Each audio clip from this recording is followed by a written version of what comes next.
If you enjoyed today's story, please consider subscribing to this channel, where a new original sci-fi audiobook is uploaded every Thursday morning. Thank you for listening. Julian Hartsock. Osaka, the man who wouldn't be king. Precipice. The autobiographical ramblings of Julian Hartsock. Chapter. A&A Publications, 2123. Agreeableness. Politeness. Hartsock, Julian Q. 37th percentile. Politeness, AP, is the psychometric score assigned to an individual's proclivity to adhere to socio-cultural behavioral norms, demonstrate deference to the feelings of others in interpersonal interactions, and show respect for institutions and authorities. Individuals moderately low in politeness tend to be slightly less deferential than most, while generally not exhibiting noticeably rude or aggressive behavior. They typically adhere to commonly accepted rules of etiquette, while not being so bounded by conventions that stepping out of line is particularly bothersome for them. People moderately low in politeness tend to be unlikely to go out of their way to appease the feelings of others, and are fairly quick to give in to aggressive impulses.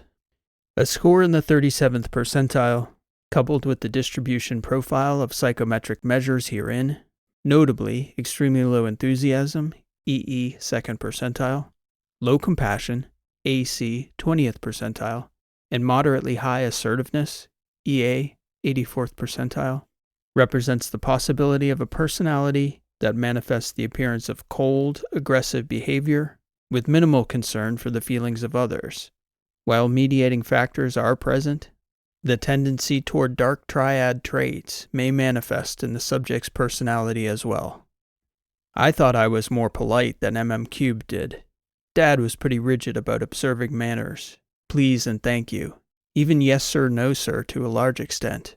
But in reading about the trait, I learned that politeness was about far more than manners. It's about how people perceive your willingness to play nice with others, and particularly how you mediate aggression. Have you learned to suppress the animal urge to smack dumb assholes in the face?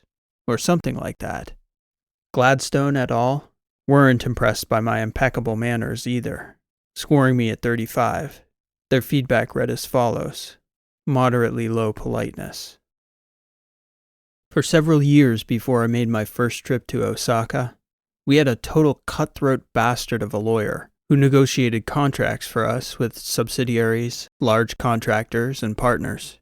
His name was Dwayne Everett, and he'd come to A&A in the early days with one of the original board members, Chauncey Offerman, an elderly financier who was one of the sweetest people you could ever meet. Very smart, very contemplative and thoughtful, yet he had this shark in his back pocket that he was nice enough to bring with him to A&A. I'd crossed paths with Everett a few times, and I hated the sight of the guy. I mean hated his guts. He exuded this cocky asshole energy that was so powerful, I found myself constantly suppressing the urge to either curse the guy out or outright punch him in the face. I almost never had to deal with Everett, but both Chauncey and Floor told me he was invaluable. A&A's HR department was largely out of my hands, which was a good thing, because I had no idea how to deal with people in that way. Everyone on the board told me we had the best HR department in the world, though. Fair in legal workplace matters, shrewd in PR, and absolutely committed to drawing the best talent in the world to A&A. And best of all, I almost never had to deal with any problems under their purview. It was about 4 years into the Florida Space Ladder build when Everett got himself into this altercation with a barista over lukewarm coffee that got recorded and posted. He was such a bastard to this poor girl, who'd politely made him a second cup, only to get told that she should go to school, get a real job, and stop dressing like a whore, because everyone already knew she was a shitty barista who obviously couldn't figure out how to do her mid-wit job correctly. And that altercation went viral enough that people figured out who Everett was and sent the video to HR, and before long half the company had seen it. PR wanted him fired, and HR knew he was Offerman's guy, so they told PR to take down his profile and issue a statement that A&A was looking into the matter, taking it seriously, etc., etc. but they had no intention of firing Everett. Somehow, PR got so worked up about it that someone in their department went all the way around about 7 layers of management and forwarded the internal thread to me. Of course, I was just itching to fire that bastard. The barista altercation looked bad for the company, sure, but frankly, it would have felt good to fire him just because I hated the guy. At the time, I barely knew Flor. Just a few odd conversations here and there, plus how she acted in board meetings. But it was well known on the board that one of her many areas of expertise was in top-level personnel. So I asked her advice on the matter of firing Everett. "Absolutely not," she told me. "I hate that asshole, though." "Yeah, you do, I do, everybody hates Everett. But you don't fire him for the same reason sports teams don't cut their star players. Everett's a guy you can't cut. Trust HR, let them feign concern, and wait for it to blow over." So I listened to Flor and put the PR people back in their place. Probably about 6 weeks later, which was an eternity on our operational timeline, Cass started having problems with one of our contractors working on the Aegis array. Or, more rightly, Cass had been having problems with this company for some time, but it started to bubble over to the point that it was affecting his scheduling, and Cass was nobody to tangle with when anyone messed with the timeline. But it got so bad that it came to my attention, and when I asked Cass about it, he grumbled and got this disgusted look on his face, and went into a rant about the people at that company and how he detested interacting with them.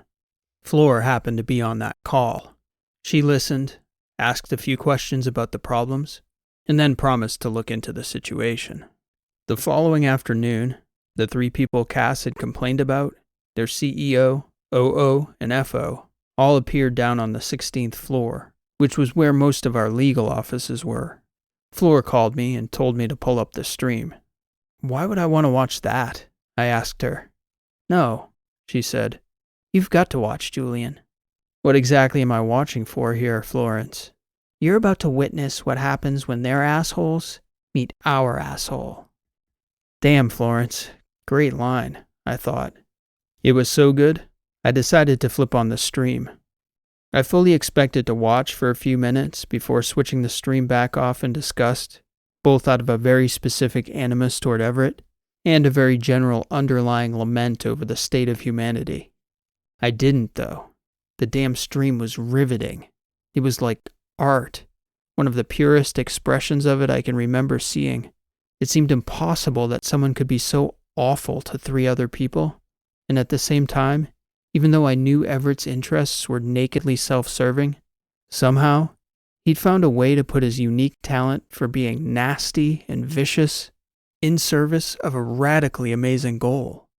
I knew that in a few years, when the Aegis array went online, on time, our engineers would pop champagne and celebrate and talk about all the unsung heroes in their groups, maybe the logisticians, maybe even the management, but nobody would talk about Dwayne Everett, who sat in that room for nearly 2 hours, berating, humiliating, and instilling the fear of God into that management group. He knew their children's names. He painted the picture of the future he envisioned for those kids if their parents couldn't get their act together and deliver on the contract their company had signed. He told the COO he'd show up at the open house when he and his wife were forced to sell and shit in his pool. He had an AI generate pictures of the CFO's wife with her next husband. What would their worlds be like when their kids all realized their parents were hopeless losers who'd been drummed so far out of their own industry that they couldn't get a job anywhere but Nebraska? Problems became solutions. Things that couldn't be done suddenly became possible.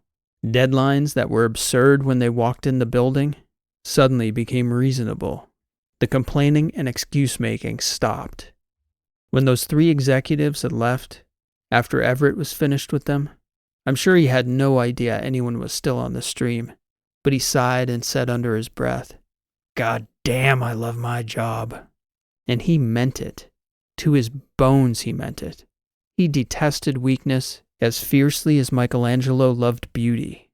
I also realized, in that moment, that I'd have detested doing his job. I'd have been terrible at it, gotten walked over by those three assholes, even though I held all the cards, and I'd have made concessions. And then, a couple months down the road, when they failed, I'd have had to cut up their company's contract, sue them, and actually bring all those nasty possible futures Everett threatened them with into being. His cruelty ended up being a kindness, a special kindness Dwayne Everett lived to dish out. The least polite person I've ever encountered was an artist in his own horrible, kind way. I didn't yet understand this light side of the dark side of politeness when I got a message from an assistant to one of the many princes, presidents, and premiers of nations, all angling for their piece of the Florida space ladder. It was from a gentleman named Nakami, who was on the staff of the Emperor of Japan. Most of the time, I read such correspondences, smiled, and set them aside. All they usually did was indicate the party's desire to not be left out of the next paradigm. But, maybe much like Everett's special talent, these messengers were so uniquely superlative in the field of ass-kissing, I couldn't help but feel great about them and myself when I'd finished reading. Very much inclined to do business with their respective corporations and dignitaries. Inclined, but rarely surprised. Nakami surprised me. The subject line read, Julian Hartsock, the man who wouldn't be king. Okay, friend. Got my attention. These were cursory messages usually. This one was not. It began by positing that we might very well live in a world where Ethel and Julius Rosenberg were the two most important figures of the 20th century by dint of their disseminating monolithic, world-changing power such that a multipolar world could emerge, likely tempering the worst instincts of a unipolar American empire. Absolute power corrupts absolutely, and all that. Interestingly, Hiroshima and Nagasaki went entirely unmentioned. He also, interestingly, left the subtext entirely subtextual with the exception of that subject line. The message, though, in its entirety, screamed the following two questions. How do you feel about your incorruptibility, Mr. Hartsock? And, are you prepared for your slice of absolute power? These were questions I was very much contemplating as the Florida space ladder slowly climbed toward completion. This was in the second year of construction, with 3 more ahead of us before the space tower was finally complete. Year 7 of the project. I actually felt pretty good about my incorruptibility. Not to pat myself on the back too hard or anything, but I think my motives were good. The economic and technological boon a working space elevator would be to humanity wasn't incalculable. Actually, it was quite calculable, both in gross dollar value and growth models.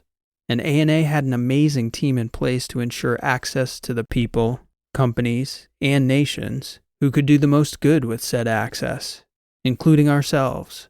On top of that, I understood I was quickly becoming one of the richest, most powerful people in the history of the world.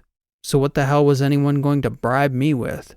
All I wanted was to finish the project and be an equally good steward of it. Beyond that, all I really wanted to see was a human future in space become a present-day reality during my lifetime. Excelsior, assholes. Nice try, Nakami-san. You almost had me. I sent him a reply that was polite and expressed my gratitude for sharing his perspectives in such a thought-provoking way. You need to come to Japan, he responded to me. There is far more to discuss, Mr. Hartsock. The Emperor would like to meet you. I thought about it for a few days, and there really wasn't any way to politely blow off an emperor. A king? Sure. A president or an emir? No problem. But an emperor? I guess I'd always wanted to see Japan anyway. There was something about the place. The build was largely on autopilot at that stage. There was an inordinate amount of work that ensured it stayed on autopilot, and there were a million other projects that were vital to our getting a space economy going once the space ladder was in operation. But I hadn't taken a vacation since grad school, which was basically a years-long vacation in itself. Since ANA secured its first funding tranche, though, I couldn't recall a break of more than a couple days here and there. So I cleared time in my schedule, called up my friend Brock Anderson for a plane and a pilot, the actual humankind, and I started compiling some useful research about Japan. There were sure to be some serious cultural intricacies I needed to know about if I was going to meet the emperor. I figured I could get a good head start on the flight. Then I fell asleep and woke up about an hour outside Osaka with no idea how to speak the language or the slightest idea how to act. Fortunately, I was greeted at the private terminal in Osaka by a pair of Nakami's people. My guess was that Nakami was well prepared for my American obliviousness and had sent these two docents to offset it. I'm not sure exactly what their jobs were, but while I was there, they were assigned to me as personal assistants. They were impeccably dressed, extraordinarily polite and deferential, attended to my every whim, and made my first trip to Japan an enjoyable experience from the second I stepped foot off the plane. The young lady, Shinobu, spoke English almost as a native speaker, as she'd attended college in Pennsylvania. The young man, Hideki, told me he was an engineer by trade, but that he was happy to serve as docent to the man responsible for the space elevator. And every conversation I had with Hideki about engineering proved he wasn't an imposter. He'd done his homework on the space ladder. "Why are we meeting in Osaka?" I asked them. "Nakami-san invited me to meet the emperor, who, if I'm not mistaken, lives in Tokyo." "He does, yes," Shinobu answered. "Other people would like to meet you as well. First, we thought you might like a tour of some beautiful places here in Osaka," Hideki said. "It is a very beautiful and ancient city." "I'm sure it is. I'd love to see it." It was mid-morning by the time we got to the city itself. The car was automatic, of course, but what I wasn't prepared for was the motorcade our limo filed into, and then the security detail awaiting us the second I stepped out of the car. Like an idiot, I'd thought for some reason that because it wasn't America, I'd just be able to walk around like some hapless, anonymous American tourist. I suppose I could have done so in some places in America still, but my life had become so insular back in Clearwater, house, office, occasional boat, office, house, that I didn't think much about the fact I had 24/7 security I almost never interacted with. Mostly, I thought of it as the company's security. I guess it was both. These broad-shouldered, white-gloved Japanese security toughs were something, though. Properly aggressive, clearing a path wherever Shinobu and Hideki pointed us, which brought us to Osaka Castle, and then around the grounds. And Shinobu was so naturally charming, the conversation offset any discomfort I felt about walking around that castle surrounded by a phalanx of security guards that were just about as aggressive and effective as the Miami Dolphins' offensive line, making sure the common folk didn't ever get within spitting distance of the space elevator man. By lunchtime, I was getting hungry, and both Shinobu and Hideki had dropped a few hints about a very special lunch. And silly me, I thought they were talking about the food. They took me up to a large room on the upper floors of the castle, overlooking the gardens. It was spectacularly beautiful. They handed me an earpiece and told me they'd be back after lunch, showing in a middle-aged gentleman who greeted me with a handshake and a gentle smile. "Mr. Hartsock, it is an honor to finally meet you. I am Nakami Shu." "Ah, Nakami-san." "Yes, so. I am grateful you came, Mr. Hartsock. We have much to discuss." I wasn't just a little ignorant. What I came to learn later about how Japan worked was that despite it being a democratic society in one sense, the country was very cohesive at the top. The major corporations worked very closely with the government leaders at all levels, and not just to create feedback loops of corruption and bureaucracy in the grand American tradition, mind you. The Japanese tradition was very much one of functionality first, but this was strange to me, so it was no wonder I didn't understand what exactly was going on at first. Nakami was there at the behest of the emperor, who'd been heavily lobbied by a number of interests, both corporate and public, to get me to come to Japan so they could pitch me on the idea about to be dropped on me in that lunch. Nakami-san was just the emperor's point man. "There is an apocryphal story about George Washington being asked if he would be king," Nakami said. "I'm certain you must have heard. The story is often told that Washington turned down the crown." "He was very much against the monarchy," I answered. It is not so great a story, I think, Nakami posited, looking very contemplative. I suspect Washington would have been very insulted if someone offered him a kingship. Did he not fight his whole life for the very opposite? It is a strange story, no? Yes and no, I answered. I think it might be useful as a simple way for Americans to think their way through the idea of representative government. If the first great American is seen as outright rejecting centralized power in that way, he becomes an example of the ideal necessary in a republic: shared power distribution, denunciation of nobility. In a way, the story encapsulates his life, fighting with his entire being on the line to reject monarchy and spread sovereignty of the individual citizen. If you don't take the story literally, it makes sense. What if I asked you to take it literally? Nakami-san asked me. What could be said about the burden? Perhaps your emperor could educate us both on that topic. I imagine he has access to history few living people share. His post, as I'm sure you know, is largely ceremonial. Yours, Mr. Hartsock, is quite the opposite. I suddenly realized there was far more going on in that conversation than I knew about. Until that point, I'd thought Nakami was just being philosophical, making interesting conversation, exploring cultural differences. He walked with me over to the windows so we could look down on the gardens. Did your docents discuss the lunch with you? Nothing specific. Very influential people will be there. It will be in Japanese, hence the earpiece. You should have no troubles. These people are very eager to meet you. The future may depend on it. The future? Not just Japan's, if that is what you're asking, Mr. Hartsock. I speak of humanity's future. Small talk isn't much of a custom here in Japan, I guess. Not with a man such as yourself, no. We understand how valuable your time is. The Emperor didn't spend years positioning us to approach you so we could discuss the weather.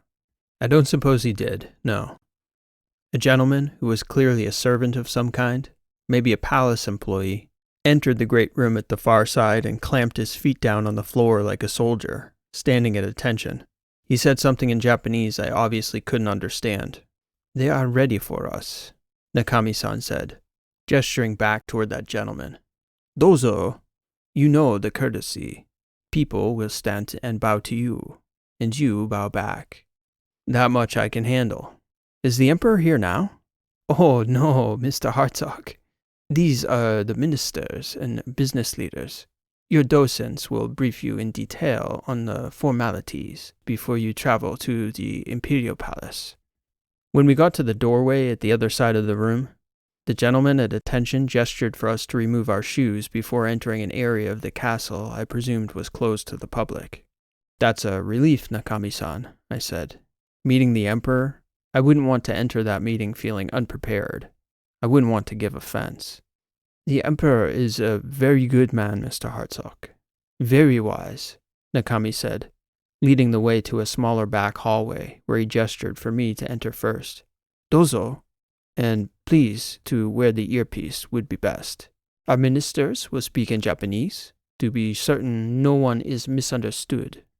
Very good, I said, putting in the earpiece and stepping into the hallway. We were greeted at the door to the tea room by two very beautiful young ladies dressed in all-white kimonos. There were 15 or so people inside the tea room, standing around a very large table at about knee height. Everyone, one by one, bowed and we sat. I was totally unprepared for the nature of the meeting. Once we were seated, the people in the room began to formally introduce themselves. The Prime Minister and major cabinet ministers, commerce, infrastructure, trade, energy, the Foreign Secretary, you name it. The heads of the prefecture's largest construction firms were there as well, along with the heads of the nation's two largest banks, and, of course, the only two people I'd met before, the head of the Japanese Space Agency, and the CEO of Mishima, the largest private space outfit based in Japan. It was everybody. To say I was unprepared for such a welcome, put it mildly. But at least I'd had a good night's sleep on the plane and was able to focus with the attention such a gathering warranted. I felt compelled to introduce myself after everyone else had done so. I knew they all knew who I was, but it felt like the proper way to signal that I viewed myself as being on level footing with them. I never felt comfortable as a guest of honor or keynote speaker, certainly not in this gorgeous gem of a tea room in an ancient Japanese castle. We sat after my introduction was well received, and once tea was served, Nakami-san ran the meeting. It was so stunningly coordinated, like a living white paper, impeccably written, each person's section flowing into the next with precision and weight, not a single wasted word or moment. The Japanese were proposing that they be considered as stewards for the world's second space elevator here in Osaka. It was an idea I hadn't considered. And I don't mean I hadn't considered a space elevator in Japan, mind you. I hadn't considered a second space elevator anywhere. Why? What would be the point? The space economy didn't even justify the one yet, much less a second one, especially on the absurd scale the Japanese were proposing. Of course, at some point, I thought as they were speaking, yes, there would come a day when the needs of humanity outstripped the Florida Space Ladder's capacity to keep up.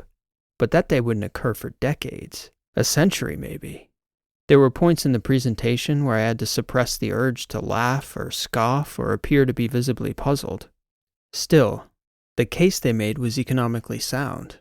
They could supply all of East Asia with their considerable maritime infrastructure, the same way Clearwater was going to be an excellent port for the entire eastern coast of North, South, and Central America. Russia, too, would greatly benefit from a Japanese space elevator, and the need to cooperate on a centralized footing would help to ensure stability in the region.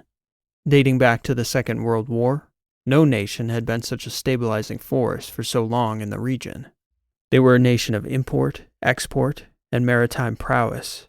Similarly, they'd proven capable in space in an outsized manner. By the time they'd gotten nearly around the table, they largely convinced me that if I were considering building a second space elevator, Japan would be a leading candidate for the site, with one glaring exception. I set aside that massive structural obstacle for the moment in order to suspend disbelief enough to listen to the presentation carefully. A second tower would inevitably lead to a third tower soon after. By the end of the 22nd century, with the birth of the first space tower already imminent, they believed an orbital ring was a certainty, a thought that immediately came to my mind as well.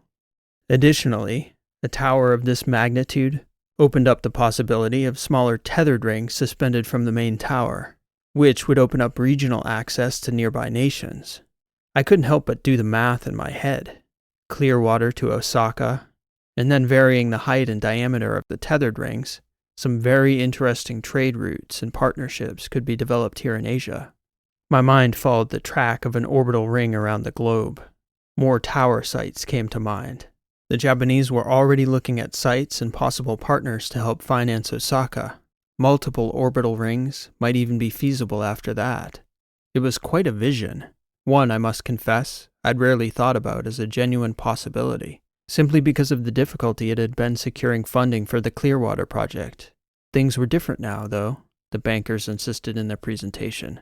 Lunar titanium and orbital assembly made an Osaka tower much more financially feasible, especially with the prospect of multinational partnerships backing private capital.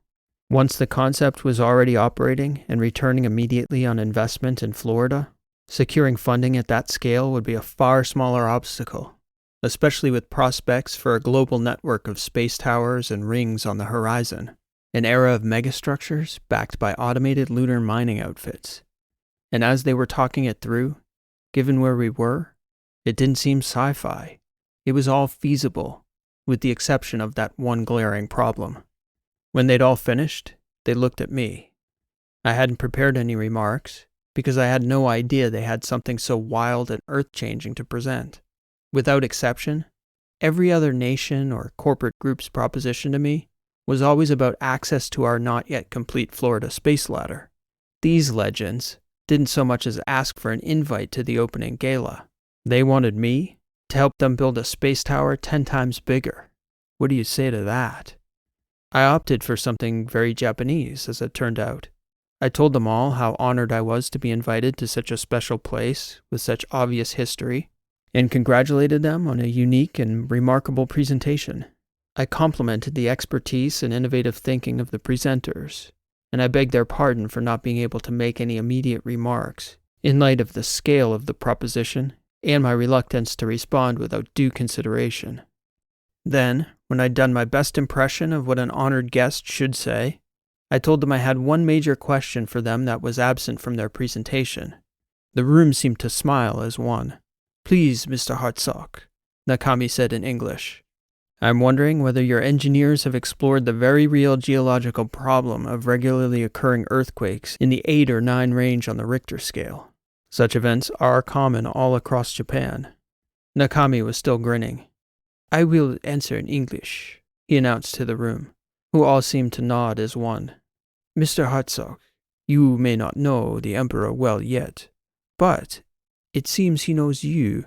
He anticipated you would only ask the most critical questions, and he suggested that to invite the world's most enterprising inventor to our shores, having solved all the engineering problems, would be an insult of similar size as presuming you couldn't solve such a problem. He is looking forward to hearing what sort of ingenious solutions you and your team can invent." Following the tea and the presentation, the staff brought in an exquisite lunch. Fortunately, I'd been to enough sushi restaurants in grad school that I didn't embarrass myself with the hashi, as I learned was the Japanese word for chopsticks, nor did I need to call for a fork. And surprisingly, at least to me, the dignitaries in the room didn't mention the business at hand at all. We talked about a million other things. We exchanged various childhood stories, discussed how things were progressing in Clearwater, debated the rising space elevator's impacts on the economy worldwide, in Asia, in Japan specifically. It was one of the best experiences I've ever had around a table of strangers in my entire life. So unique, in fact, in the moment I recall thinking that I would never have another memory like this again. Everyone bowed politely as Nakami announced that it was time for the lunch to adjourn. I returned an earnest bow and thanked everyone again for their presentation and their company during the meal. As Nakami returned me to the guidance of my 2 docents, walking through this magnificent ancient castle, I had a feeling well up in me, a sort of frisson that sat just beneath my skin for the rest of the trip, waiting for the smallest spark to draw it out. It was the same feeling that great art evokes in a person who feels art deeply. It humbles you with its beauty and impossibility, while simultaneously lifting you up by reminding you that the same spark of humanity is in you. And it wasn't any one thing they'd said, or even the totality of what they'd said. It was the human energy behind it, an intangible certainty that carried the weight of an entire ancient, proud culture. In a word, I felt the sublime there within those walls, amidst the plants in those gardens, radiating from the intentions of those people, and I was well aware that I hadn't even met the Emperor yet. Hideki and Shinobu offered me a few options. We were scheduled to depart for Tokyo by Shinkansen the following morning. I wasn't so much interested in visiting the busy shopping districts or tourist destinations. Instead, I opted for a tour of several local shrines that, similar to the castle, reached back in time to ancient epochs in Japanese history, where the temple walls and gardens stood in consonance beside each other. I guess I was a typical American tourist in one sense here, feeling not religious but spiritual, experiencing intangible parts of me vibrating on an old wavelength, very much unlike my usual self. "If you would enjoy," Shinobu said as the motorcade was bringing me to my suite for the night, "we can arrange a tour of Kyoto for you after you meet with the Emperor." "I think I'd enjoy that very much," I answered. "As you know, I'm from a country that still feels very young by comparison, yet there's so much modernity here stacked on top of this history. It's quite a place." "We are very happy to hear you are enjoying the visit so far." "Very much so," I said. "Very much." I had a pleasant dinner alone that evening on the terrace of the hotel suite, overlooking the lights of the city, watching the planes far in the distance, taking off and landing. There was too much light pollution, of course, to see the stars or satellites overhead, but I couldn't help but think of it, a glimmering gossamer line in the night sky above, linked to the earth by a gargantuan tower that seemed to stretch into eternity. Accustomed as I'd become by then to living in the shadow of the steadily climbing Florida space ladder, still I struggled to envision the enormity of it, the effects on an already massive metropolis. I kept coming back to the thought that people have always felt small, before the mountains, before the ocean, before the cosmos, before the gods, and surely the megastructures we were just beginning to build were the natural progression of stone monoliths, pyramids, cathedrals, bridges, and skyscrapers. This is what we do, I kept reminding myself, the natural modern extension of our most ancient traditions. The Osaka space lift. Even the name sounded right to me. I also found myself thinking, as I drifted off to sleep that night, that every second of this trip had been planned out with similar precision to that presentation in the castle, and that I'd haplessly bumbled myself into the middle of a pitch. Even so, I also found myself rationalizing that every good idea gets pitched. It's hard for an American to think of a time that the Statue of Liberty didn't stand watch over New York Bay, but for over a century after my nation was instantiated, that iconic symbol wasn't even an idea, and for several centuries before that, when the nation wasn't a nation but a colony, such a monument was inconceivable. Now, few can conceive of New York without it, or a time when Liberty Island was just nondescript little Bedloe's Island. It took a mad Frenchman with an idea and an epic pitch to bring that glorious creation into being. I drifted off to sleep, very much looking forward to meeting this mad emperor. I was genuinely hoping he could close. My briefing began with breakfast in my suite. Shinobu and Hideki were very pleasant teachers. I'm happy to observe the courtesies, I explained to them, but I hope the emperor doesn't take offense. I am American, and I do believe in the original principles of my country. I have no superior, and similarly, therefore, no inferiors. You are not the first American the emperor has met, Mr. Hartsock, Shinobu said, grinning. He is very cognizant of the cultural differences. Even for us Japanese, the emperor is really a living embodiment of a ceremonial past. We are all equal, too. Of course, I replied, feeling a little embarrassed and boorish. At the same time, though, I wasn't going to be mistaken for a subject. They could have put me on a plane and an air car. It would have been faster. However, like the meeting, the tour of the castle, and the visits to the shrines, the trip up to Tokyo on the Shinkansen was purposeful. This bullet train was a fourth-generation maglev that was unenclosed, gliding through the verdant Japanese countryside, along the cerulean coast, across the foot of snow-capped Mount Fuji, and into one of the world's greatest cities, all in a little less than 2 hours. This land was breathtaking. By the time my Tokyo motorcade arrived at the private entrance to the Imperial Palace, the trip had softened me up for the Emperor. I had that same feeling bubbling beneath my skin, and it occurred to me that if this meeting went well, for centuries maybe, this morning's discussion would be taught in Japanese history classes, and perhaps history classes all around the world. Right before we stepped out of the car, I remember thinking that ANA's board would be pissed. All I'd told anyone was that I was taking a trip to Japan. I'm sure they had visions of hot springs and cherry blossoms, a few visits to some idyllic little shrines in the mountains, green tea.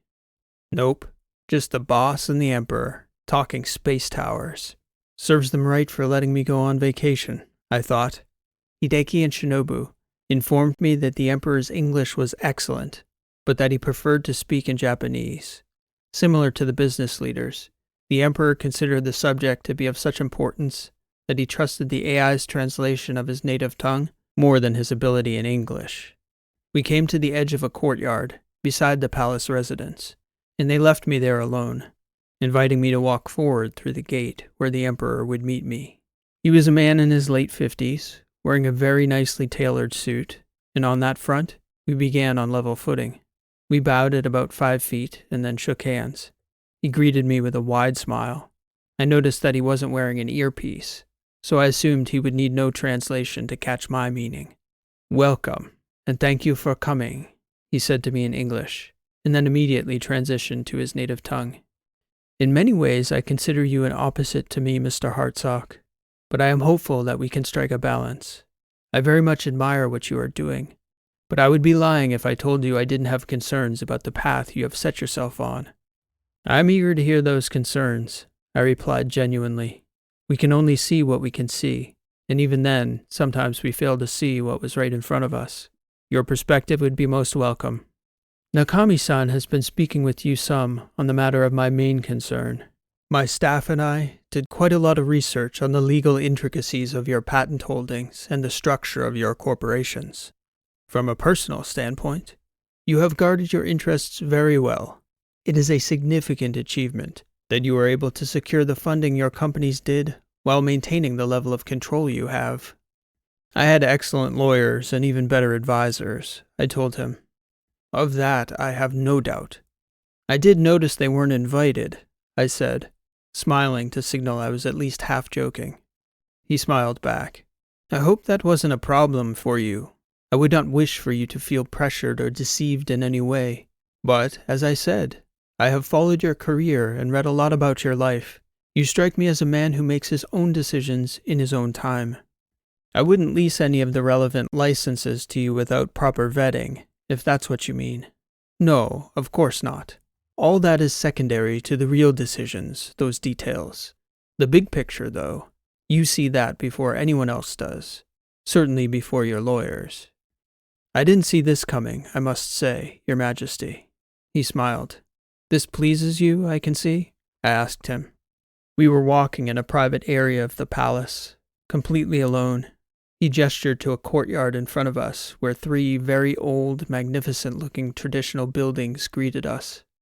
"I like to come here to contemplate many different matters," he told me. "These are the palace sanctuaries. I like to walk here to be alone. There are no cameras, no eyes and ears, no voices other than my thoughts. Here it is very difficult not to think about the past. But lately, as I'm sure you can guess, I have been thinking very much about the future of Japan, and the future of humanity.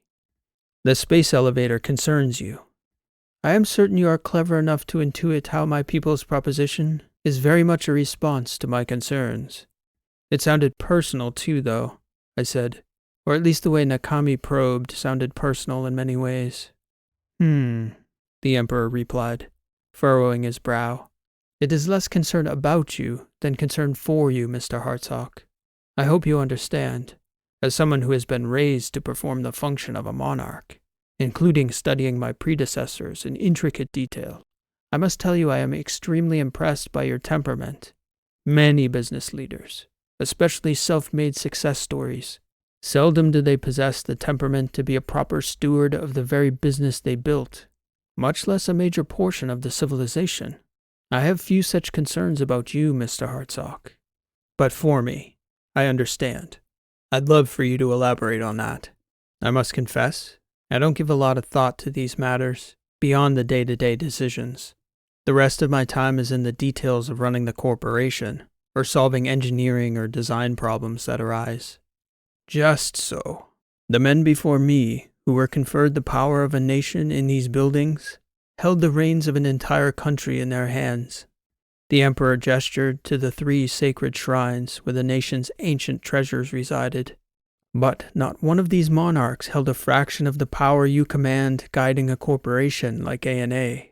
Still, if I concede that you are the man best suited to that job on Earth, and I am willing to consider that may be true, what other possibilities arise if you are managing the one functioning space elevator on Earth? You become the keeper of the only bridge to the stars. Sure, there are rockets, but they will become much rarer as you lower the cost to transport people and goods to orbit exponentially. Fewer rockets will get built. How many people take a ferry across a river once there is a bridge? Not many, I conceded. So, we consider that you hold that power, and stipulate that you do it fairly. What would you do if the United States government decided that your giving access to a nation they deemed adversarial constituted treason?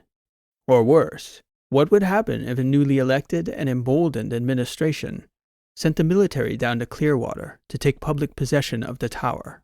How would you stop them? I shrugged. I hadn't even considered the possibility. I suppose I wouldn't stop them in the short term. Long term, maybe I'd be able to get the courts to uphold the letter of the law and recognize ANA's corporate rights. Let's say that happens. In the interim, how would such an administration steward the resource you built? Fairly, you think? Not our best administration on its best day. No. So, a concern. That one power will pull the power-hungry to it like a magnet. I sighed. I don't think that's a major concern. It may not be for decades, but we can't foresee international dynamics a few years in advance. Give that tower 2 decades to work. The international landscape will change in ways not even the wisest and most discerning of us can imagine. I have been raised to think in centuries. Most don't think this way. That is merely one of my major concerns. Please continue, I said. Mr. Hartsock, you are a bachelor. Again, I am your counterpole.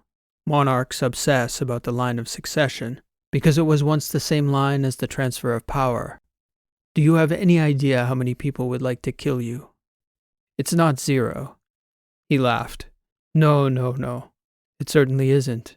And that's to say nothing of the heart attack that may kill you suddenly, the fluke accident, or any other such thing. You have your affairs in order? I think technically I do have a next of kin. Your father, is it? I suppose it would be. I have read he is a smart and capable farmer, a very honorable profession. In many ways I envy him. All around me, I have the most beautiful plants, tended to by Japan's most skillful gardeners. I have always wanted to try and grow a garden of my own. Sadly, such things are not possible on these sacred grounds. Amateurs not allowed, the Emperor said, laughing at his own joke. I digress, but the true question is whether your father would be prepared for the burden. No, I don't suppose he would. I imagine, even with your advisors around him, he would wish to divest himself of this burden as quickly as possible. I would hope so, I said, meaning no disrespect to my father. I wouldn't want that burden for him. No. You make a cogent point, Your Majesty, and as a result of this conversation, a point I will address in short order. You have no children. No. In a family such as mine, the children are born to the burden and raised to assume it. That type of predetermined legacy is certainly not ubiquitous in powerful families in the West. It's far more common that the business gets sold and the board or a trust runs the company in the name of the children. Yes, no chance for corruption there, the Emperor joked. And no monarch has ever gone mad, or been megalomaniacal, or was simply a mean bastard, I retorted. Quite true. You hit exactly on my point, Mr. Hartsock. The danger isn't in the identity of the person wielding an absolute power. It's in the nature of the power itself. There is no way to ensure its wise stewardship, except to spread that power thin enough among competing parties that the potential disaster of a poorly mediated unilateral control is no longer a threat. If there are 4 space towers, and one is controlled by an out-of-control U.S. government, who has taken possession of the Clearwater Tower, the rest of the world can turn to the other 3 and leave America to sort itself out. The other nations may even intervene to help in some ways. If there is only one tower, the act of taking control of it becomes much more strategically consequential. My purpose today is not to convince you that we Japanese want a second space elevator, Mr. Hartsock. My purpose is to convince you that you do. You present a convincing argument, Your Majesty. You really do. The details, as you say, should be left to the negotiators. Primarily, I wanted to make this most important case to you myself. I know my representatives touched on the fact that we would seek partners in finance from entities interested in the next site. I also, today, wanted you to understand that I am committed to doing the same as I am asking you to do now. I believe the American way of expressing this, and a very beautiful one to my mind, I must say, but we intend to pay it forward. You understand? Yes, I hear you. Humanity needs your genius in the stars, creating the infrastructure for the next 100 years, laying the foundation for our spacefaring civilizations to come, not mediating squabbles over access to a structure you have already built. You are not destined to be a bridge keeper. That is a job for kings and emperors, and, as you can see, wiser men than us have decided that the days of solitary imperial power, vested in one all-powerful monarch, thankfully are the days of the past. It's a lot to think about, Your Majesty. The bridge to space. You can make or break kings. That will make for many jealous kings, presidents, and potentates. You must feel this, I suppose. As much as I try to ignore it and focus on building the company and the structure, it's pretty hard to ignore. I'd be honored to have you visit Clearwater to see it for yourself. That would be a thrill, Mr. Hartsock. Truly, the pictures are... The Emperor paused for a moment, shaking his head. It is difficult to fathom what you are doing. I am very grateful to you, Your Majesty, for inviting me here, and for the careful consideration and wisdom you brought to the matter. Of course, I cannot give you any definitive responses, as much as I would like to pretend I'm in charge of my own company. He laughed again. You suppose I do not understand? The Emperor gestured to the magnificent grounds around us, as though to say, none of this is truly mine. In any case, I will give this matter the attention it deserves, I told him. This includes directing the attention of my top advisors as well. I, my representatives, and the Japanese people are most grateful, Mr. Hartsock. And truly, I think all people will be someday. Let's hope so. I do have one further question, he said, looking at me with a subtle grin. Please, I said. I am wondering if you have any inkling on how to approach the earthquake problem. It is a much smaller problem in Clearwater, but I understand it is not non-existent there. We have measures in place for geological activity commensurate with the area, tsunami measures as well, even though we're on a bay, relatively speaking. I've spoken with top Japanese engineers. We have some of the best in the world with respect to the issue. No doubt you do, I replied. I have thoughts. They're only nascent at this point, though. You don't foresee this as an insurmountable barrier, though, do you? He smiled. No, I do not, Your Majesty. I don't know how you've managed to read me so accurately without ever having met me before, but it's just as Nakami-san said. A puzzle like this is a gift to a mind like mine. It might be the greatest enticement you could have put before me. I hope very deeply for a continued friendship, Mr. Hartsock, even more than I hope for a future partnership. I'm grateful and honored, Your Majesty. This entire brief journey has been a tremendous gift to me. We walked a bit farther on the grounds of the private residence. The Emperor had some duties to attend to, but invited me to a private dinner in the evening with the royal family, and suggested in the interim I allow my docents to show me around the palace grounds. Again, how do you say no to an emperor? The entire experience, simultaneously, was incredibly invigorating, while also leaving me outwardly subdued. In reading my manner, Shinobu and Hideki were concerned that the meeting with the Emperor hadn't gone well. To the contrary, I told them, it was an excellent meeting, very thought-provoking. What you're reading is my personality, plus my processing of your Emperor's wise counsel. They seemed to like how I put it. The palace grounds, of course, were magnificent. The royal family was similarly as kind and genteel as the Emperor himself, perfectly dignified dignitaries, the types of people you would be proud to represent your nation. We shared a very pleasant dinner together. I stayed the night in Tokyo, opting for another low-key night in, rather than going out to experience the nightlife Tokyo was famous for. Hideki and Shinobu seemed to know me well enough already that this wasn't a surprise to them.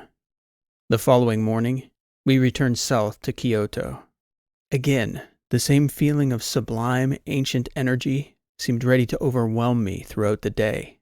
I could also tell, even as I felt like I was just taking things in, observing the ancient civilizational beauty as it folded into the natural beauty of the landscape, both sides of my brain were working subconsciously.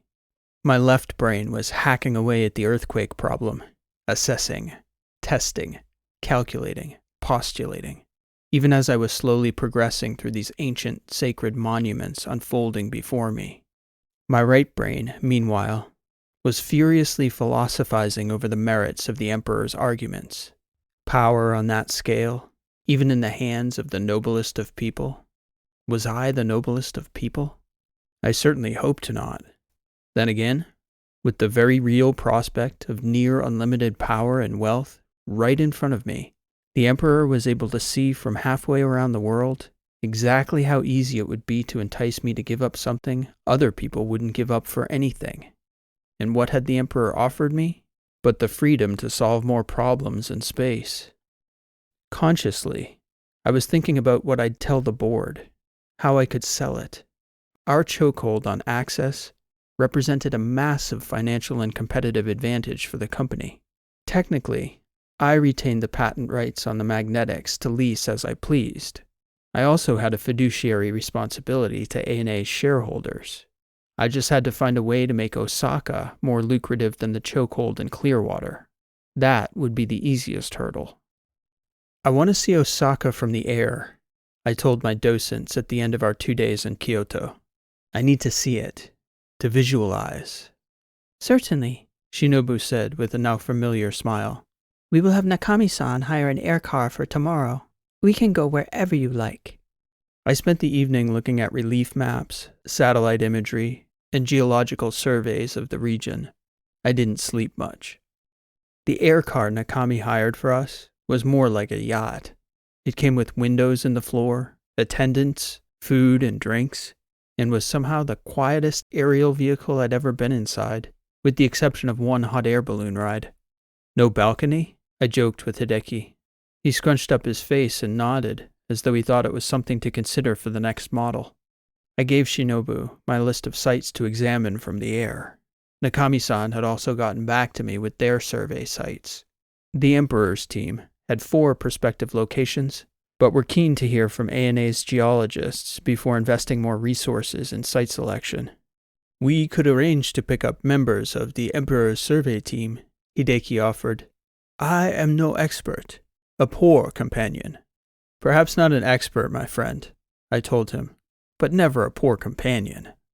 I did my best to explain to Shinobu what we were looking for, considerations, problems, signs we could see in the landscape below. I was certainly not the final word on geology, that's for sure, but Florida had taught me a fair amount. I cannot restrain my curiosity from asking Mr. Hartsock. Perhaps it is inappropriate, Hideki stated about halfway through our flight. The engineer in me is dying to know about the earthquake problem, how you intend to solve it. I will need to confer with ANA's and the Emperor's geologists to get a true scope of the problem. I'm estimating a maximum safe buffer of 10 meters, just for a large, round number. It's probably overkill, but we're probably going to have to overkill it. We don't want to be short on that margin. Hi. So, Hideki agreed. That would be a big problem for Osaka. And a lot of other people, most likely, I conceded. That means we more or less need to levitate an object that might be the mass of Mount Fuji, 10 meters off the quaking earth, for the entire duration of the event. Maybe for a couple minutes. Have you any sense of the energy needed to generate a magnetic field of that strength, Hideki? He shook his head, his eyes wide. A phenomenal amount of energy, I agreed. It's more than your country's power grid could produce in a day, I'd imagine. We could offset the necessary draw with floating buffer plates several centimeters apart. I'm going to have to do a lot of math, but still, even if we reduce the load by a factor of 10, it's still going to require a phenomenal amount of power. And the first thing to happen in an earthquake, I don't know if you know, Mr. Hartsock, the power goes right out. Tick, tick, he said, pointing at the lights overhead, to indicate that the grid flickers at the very least, if not outright fails. An 8 or 9 would almost certainly kill the grid. Yes, I said. I lived in California for several years. I've experienced it firsthand. Ah, then you understand. I do. I feel like I'm learning to know you well enough to read your face, Mr. Hartsock, Hideki said, grinning slightly. I think you have solved the problem. I smiled back at him. All you need to do is ask yourself, what could generate that much power for the exact duration of an earthquake, perfectly concurrent with an earthquake. Hideki smiled and laughed. The earthquake itself. Sugoi na. Odoruku beki tensai. I smiled but shook my head enough that Shinobu detected some doubt about whether I'd caught his meaning, as neither of them had lapsed into their native tongue for more than a moment or two all week.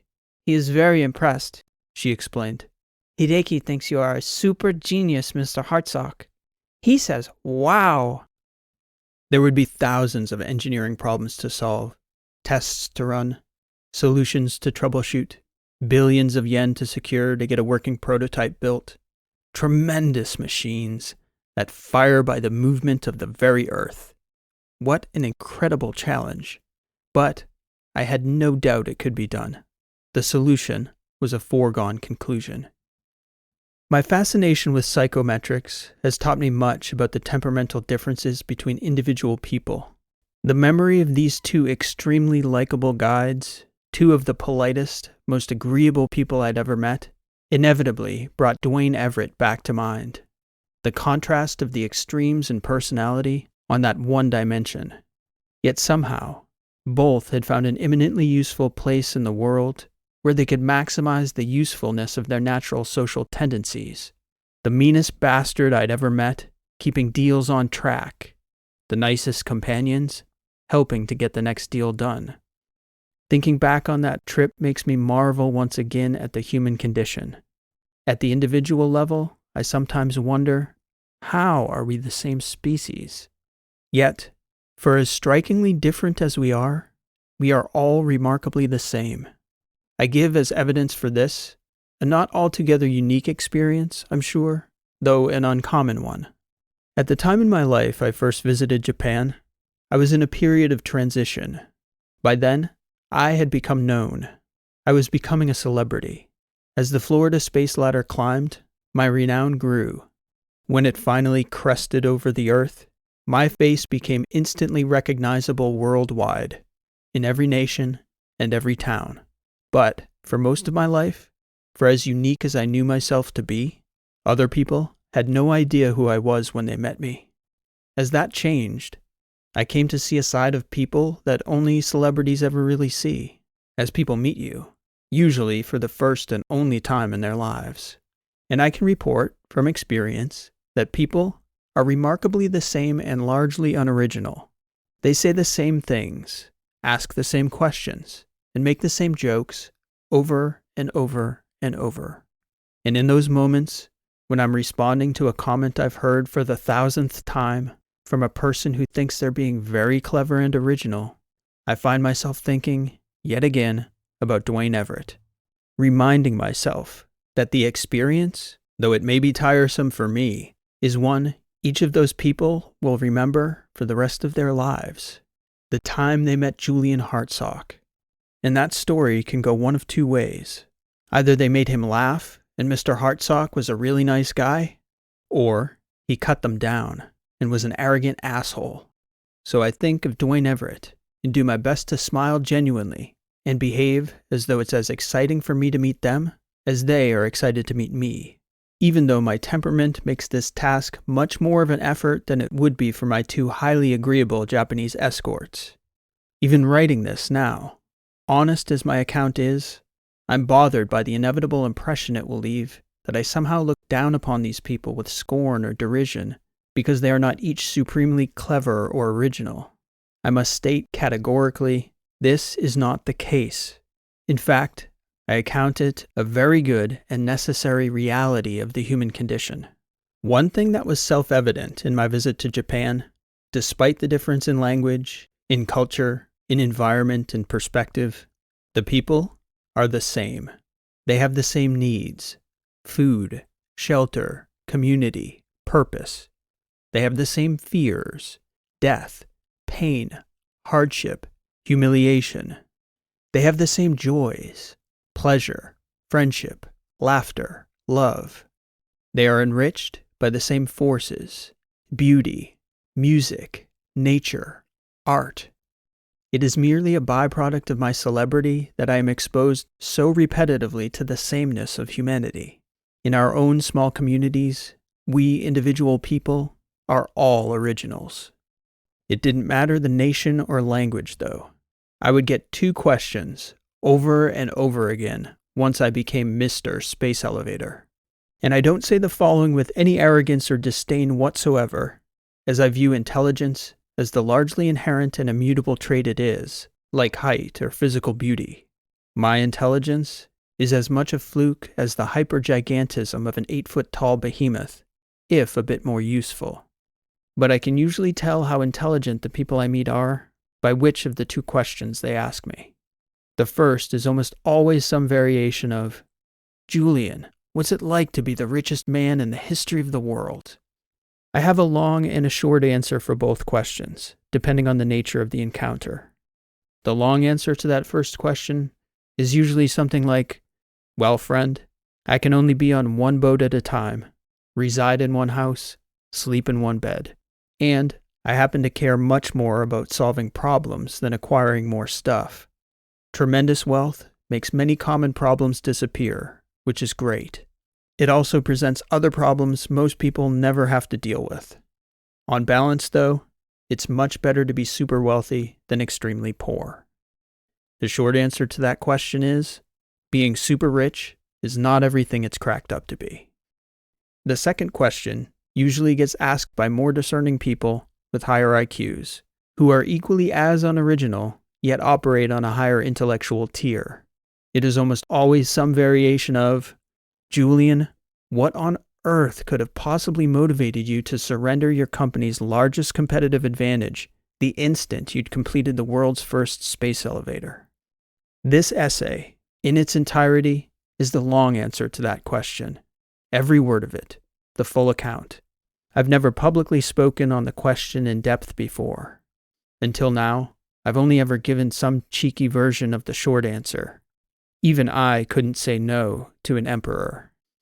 I think of the view from that air car over Osaka that day, the smile on Hideki's face as we discussed locations and solutions, the incredible cityscape expanding into the green hills beneath us, all the people living in the time before the Osaka space lift forever altered the face of a nation and of a planet.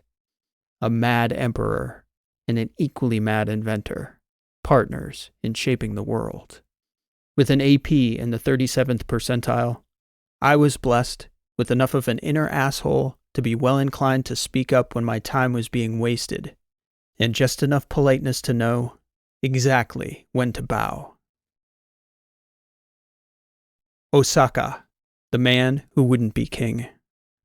This has been an original story, written and read by P.E. Rowe. Thank you for listening, and I hope you enjoyed this story. If you're enjoying the channel and you enjoyed today's story, I'd humbly ask that you leave a like on today's video, as it helps the channel to grow and reach more sci-fi fans like you.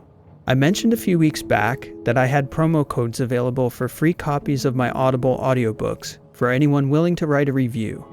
Before we get into the upcoming schedule, I wanted to mention that I still have promo codes available, so if you'd like to get your hands on one of my audiobooks and help out the channel at the same time by writing a review, please contact me through my support page so I can send your promo code along. Just let me know which title you'd like and whether the US or UK market would be better for you. Today's story was episode 99 of Sci-Fi Weeklies. It sounds almost unbelievable to me to even say it, but next Thursday we'll be celebrating the channel's 100th story with a very special episode. If you've looked in any of the video descriptions or have listened to the early stories on the channel, you'll know that Isaac Arthur has been a huge inspiration for this channel and many other followers and enthusiasts of futurism and sci-fi. So I couldn't think of a more fitting way to mark this milestone than with a story topic by special request of Isaac Arthur himself on the theme of life as an asteroid miner. By way of a little tease, I'll say that fans of the channel will probably be familiar with our protagonist next week. I very much hope you can join us for that 100th episode the same time next week on the 5th of September. The following week, on September 12th, I've got another special episode on the topic of bootleg planets. This special topic was suggested to me by fellow sci-fi writer and YouTuber Nick Hine. Nick reached out to me earlier this summer and we were able to finally find a time to coordinate a cool story topic, which he proposed, and a day when we'll both be releasing our stories on bootleg planets. Since we've been in touch, I've had some time to check out Nick's channel, and I hope you'll do the same. Each of Nick's stories that I've listened to, I've found to be written in the most fun and exploratory traditions of the genre, with cool settings and characters and interesting ideas, concepts, and technologies. Nick is a prolific writer and uploader, so there's a lot to check out, and I can't wait to listen to his take on our shared topic on September 12th. I also have at least one Misfits episode on tap for the second half of September, though I'm not willing to lock in a date just yet. In addition to those milestone stories, I've got some amazing plans for the next 100 stories, some that involve more collaborations, more full-length books, more Misfits episodes, and new characters and stories that I can't wait to share with you all. If you don't want to miss any of those upcoming releases, please make sure you're subscribed to the channel and have the notifications bell turned on. If you can't wait till then, you can always click to join the channel's 24/7 live stream linked in the video description. The stream is running whenever you feel like a story, so stop by anytime. Thanks for listening. This has been P.E. Rowe, and we'll see you next time.